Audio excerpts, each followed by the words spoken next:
খুলনায় এক যুবদল নেতাকে মাথায় গুলি করে হত্যা করেছে দুর্বৃত্তরা।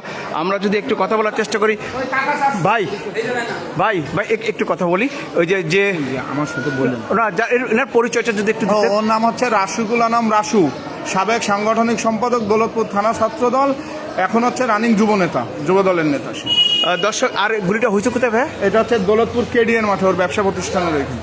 মানে কিসের ব্যবসা করতে উনি? বা ইট বালির ব্যবসা।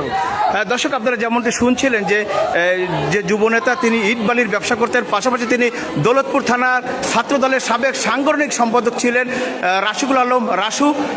তার নিথর মরদেহ কিন্তু রয়েছে খুলনা মেডিকেল কলেজ হাসপাতালের জরুরি বিভাগে। আমরা যদি একটু দূর থেকে দেখে, আমরা কাছ থেকে দেখাতে পারছি, এবং তার মাথায় কিন্তু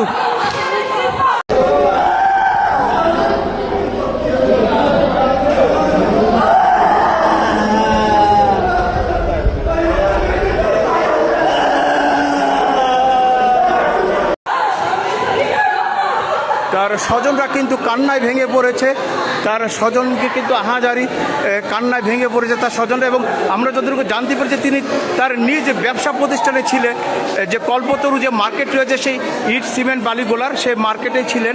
সে মার্কেটে বসে কিন্তু দুর্বৃত্তরা তাকে গুলি করে।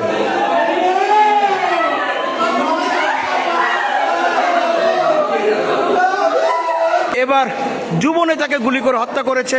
আমরা যতটুকু জানতে পেরেছি, যাকে দুর্বৃত্তরা হত্যা করেছে তিনি ছিলেন সাবেক ছাত্রনেতা, দৌলতপুর থানার সাবেক সাংগঠনিক সম্পাদক ছাত্রদলের।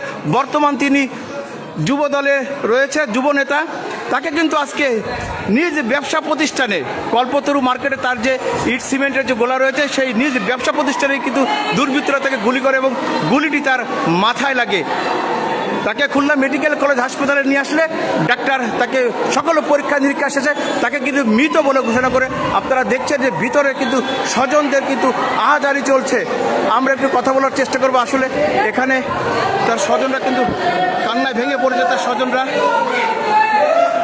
এখানে কিন্তু দলের নেতা কর্মীরা ছুটে এসেছেন এবং তাকে কিন্তু মাথায় গুলি করা হয়েছে। আপনারা দেখতে পাচ্ছেন। আমরা যদি একটু